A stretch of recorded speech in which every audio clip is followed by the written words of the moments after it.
Usut dugaan korupsi pembangunan gedung MIPA Unpati, 11 saksi sudah diperiksa Kejari Ambon.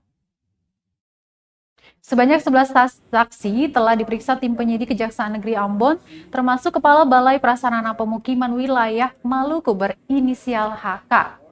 Mereka diperiksa sebagai saksi terkait kasus dugaan korupsi dalam pembangunan gedung kuliah Fakultas Matematika dan Ilmu Pengetahuan Alam atau MIPA dan Marine Center Universitas Patimura Ambon. Kejari Ambon, Dian Fritz Nale saat konferensi pers mengatakan, saat ini kurang lebih 11 orang saksi telah diperiksa.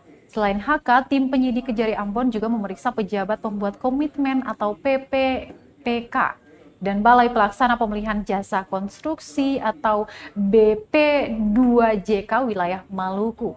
Pihak Universitas Patimura Ambon juga turut diperiksa sebagai saksi.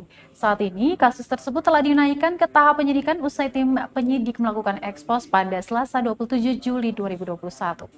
Berdasarkan bukti yang didapat tim penyidik, diduga adanya penyimpangan dalam proses pembangunan dan juga pelelangan gedung tersebut.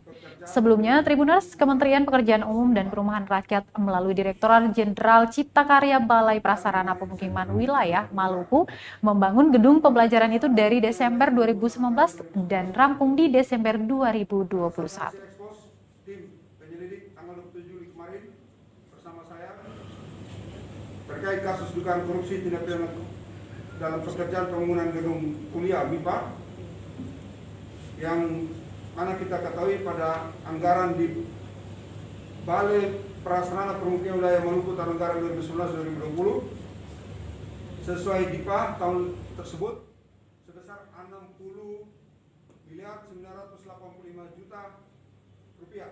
Terima kasih sudah nonton. Jangan lupa like, subscribe, dan share ya.